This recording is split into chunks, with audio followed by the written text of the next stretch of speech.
Olá, meus amigos e amigas. Estamos aqui iniciando o primeiro bloco da nossa matéria efetiva aqui de Direito Constitucional.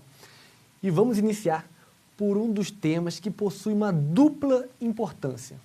Em primeiro lugar, porque é um tema que cai muito em concurso. Cai não, pessoal, é um tema que despenca nos concursos públicos.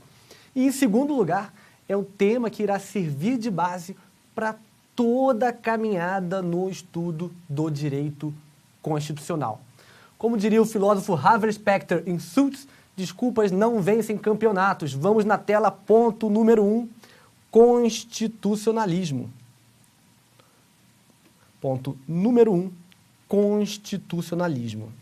E aí vocês já podem anotar, dentro do item 1, constitucionalismo, o item 1.1, conceito e noções básicas. Item 1.1, conceito e noções básicas. Vamos lá, meus amigos? Vou trazer para você, primeiramente, uma noção mais restrita de constitucionalismo. De acordo com a doutrina, em uma noção mais restrita do conceito de constitucionalismo, trata-se do histórico das constituições. De acordo com um conceito mais restrito de constitucionalismo, trata-se do histórico das constituições.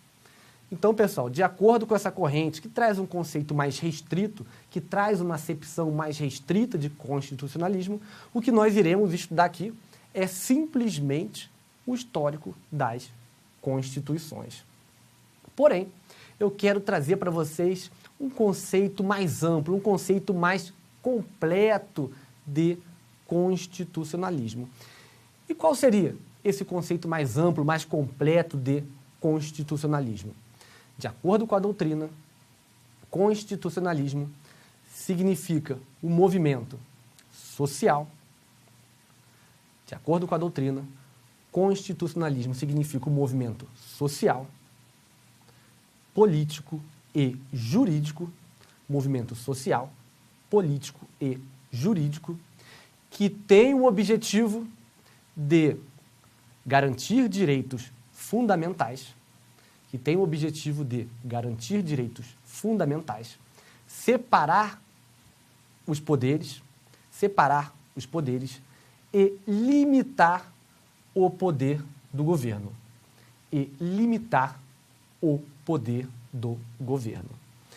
Então, analisamos um conceito mais restrito, é o histórico das constituições. Analisamos um conceito mais amplo, é o movimento social, político e jurídico que tem o objetivo de garantir direitos fundamentais, separar os poderes e limitar o poder do governo. Analisamos um conceito mais restrito, um conceito mais amplo.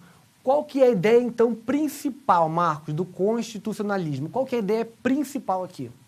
A ideia principal do constitucionalismo é garantir direitos fundamentais e, além de garantir direitos fundamentais, busca-se separar os poderes e limitar o poder do governo. Vocês vão ver que tudo que nós vamos falar aqui de constitucionalismo vai girar em torno desses três eixos: garantir direitos fundamentais, separar os poderes ou limitar o poder do governo.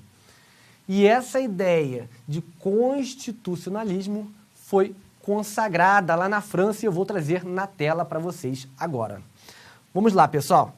Analisamos aí um conceito restrito, analisamos um conceito amplo, analisamos a ideia principal de garantir direitos fundamentais, separar os poderes e limitar o poder do governo. Temos a consagração aí na Declaração dos Direitos do Homem e do Cidadão, lá no artigo 16, que diz que a sociedade em que não esteja assegurada a garantia dos direitos nem estabelecida a separação dos poderes, não tem Constituição. Temos aí, então, a ideia de constitucionalismo na Declaração dos Direitos do Homem e do Cidadão, que fala em garantia de direitos e fala também em separação dos poderes. Marcos, você trouxe aqui o conceito. Esse conceito é importante para nós? Esse conceito vai te guiar daqui para frente e costuma ser cobrado em prova. Vou trazer isso como exemplo na tela para vocês. Concurso da Defensoria Pública do Estado de São Paulo. Tem a assertiva.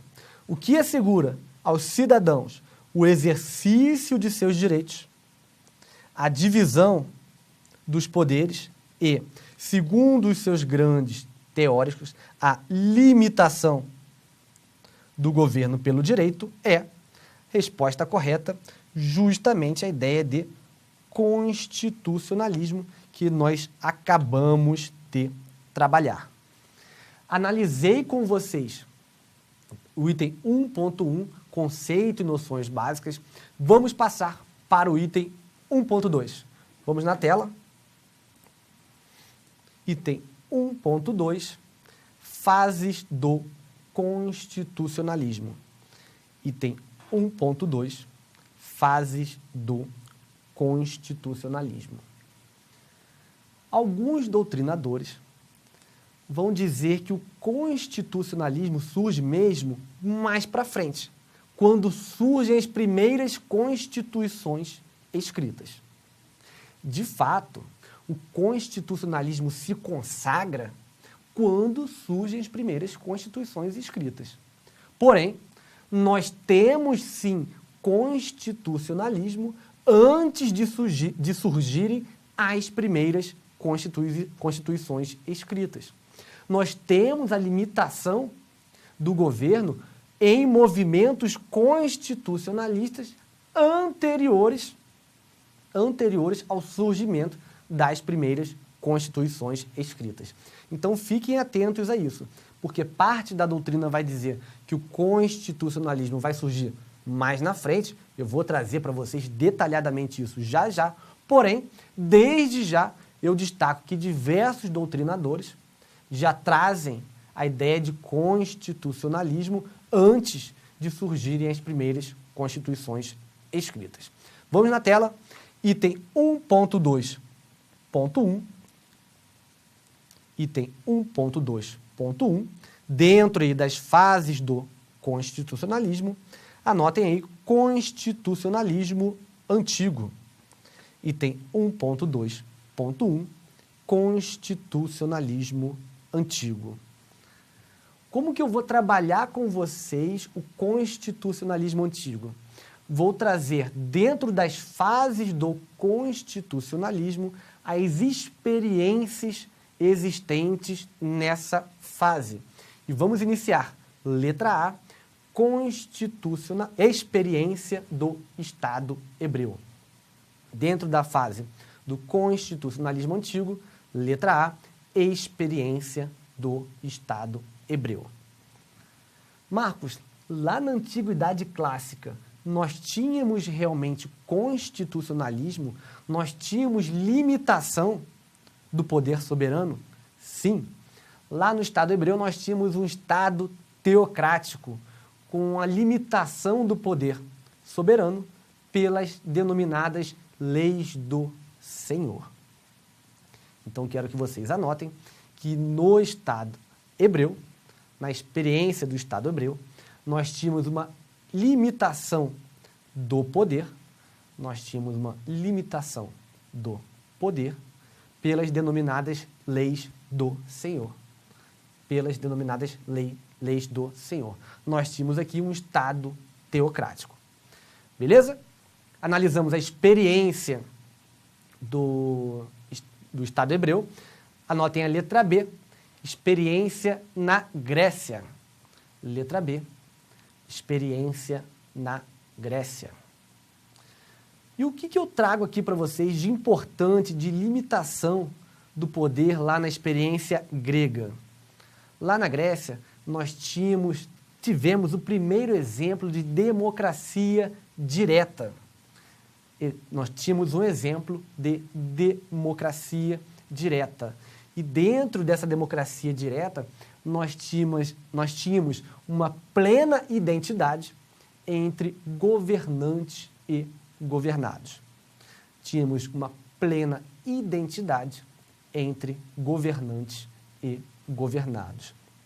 Perceba, lá na Grécia, então nós temos uma grande participação da sociedade em assuntos públicos.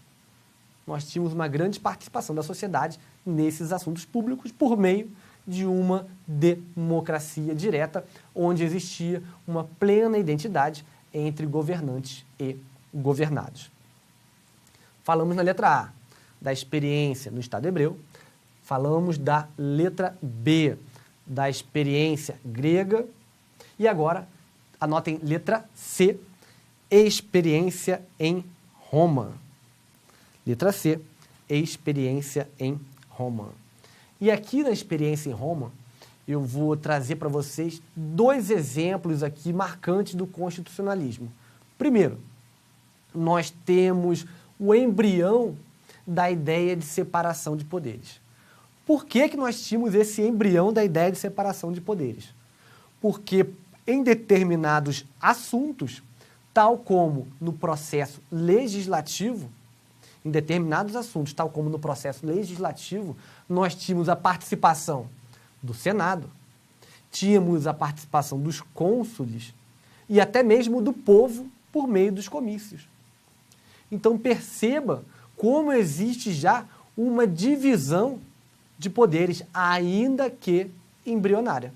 Porque no processo legislativo, por exemplo, existia participação do Senado, existia a participação dos cônsules e até mesmo do povo, por meio dos comícios. E além disso, existiam limitações previstas nas legislações. Vamos na tela. Dentro da letra C, eu trouxe aí leis das 12 tábuas, trouxe também a Lex Regia. Tanto as leis das 12 tábuas como também a Lex Regia previam limitações ao governo. Podem acreditar, as leis das 12 tábuas não se dirigia só para o âmbito privado. Vamos ficar bem atentos a isso também, tínhamos direcionamentos aí ao poder público. Analisamos experiência do Estado hebreu. Analisamos também experiência na Grécia, experiência em Roma. Anotem, letra D, experiência na Inglaterra. Letra D, experiência na Inglaterra. Antes de iniciar propriamente a experiência na Inglaterra, eu quero fazer uma observação para vocês. Alguns doutrinadores, como Pedro Lenza, vai colocar a experiência inglesa não no constitucionalismo antigo, mas sim no constitucionalismo da Idade Média. Porém, outros doutrinadores, como o professor Marcelo Novellino, vai colocar a experiência inglesa, a experiência da Inglaterra, dentro do constitucionalismo antigo. Então, não se assustem se encontrarem essa experiência inglesa dentro de uma classificação prevendo constitucionalismo da Idade Média. Essa é uma observação importante aí para que vocês não fiquem confusos ao pegar um livro ou outro. O que é importante aqui no constitucionalismo inglês? Eu vou trazer para vocês o que mais cai em concurso, que é um dado que é uma informação que vai precisar de um pouco de história aqui para vocês. Lá na Idade Média, na Inglaterra, nós tínhamos um rei e esse rei tinha 5 filhos. E o 5º desses filhos era o João. E o João, por ser o 5º herdeiro do rei, foi denominado Rei João Sem Terra. Mas por que ele foi denominado Rei João Sem Terra? Porque os outros filhos se uniram e se mancomunaram contra o pai, o rei Henrique. E aí o que aconteceu, pessoal? Em virtude dessa atuação desses outros filhos, o filho que herdou a coroa foi o rei João sem terra. E o rei João sem terra estava fazendo muitas guerras e estava necessitando de dinheiro, de cobrar impostos, o que causou grande insatisfação dos nobres lá na Inglaterra. E aí, diante dessa insatisfação dos nobres com essa cobrança de impostos para financiar as guerras, foi feito um trato entre o rei João sem terra e a nobreza. E desse trato surgiu a Magna Carta de 1215. Desse trato surgiu a Magna Carta de 1215, que impôs o quê? Limitações ao poder soberano, trazendo, por exemplo, o direito de propriedade e a ideia de devido processo legal. Vocês vão ver que, de acordo com a doutrina, a Magna Carta de 1215 é o embrião aí da ideia do devido processo legal e trouxe também a ideia do direito de propriedade.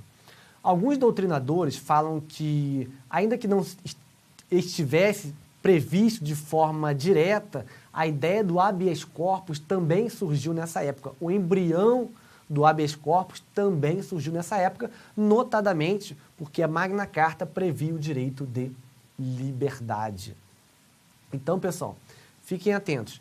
Um acordo entre o rei João e a nobreza criou a Magna Carta de 1215, que é muito cobrada em concurso público, que trouxe de forma inédita a ideia do devido processo legal, previu também o direito de propriedade e, de forma ainda que indireta, também previu a ideia do habeas corpus.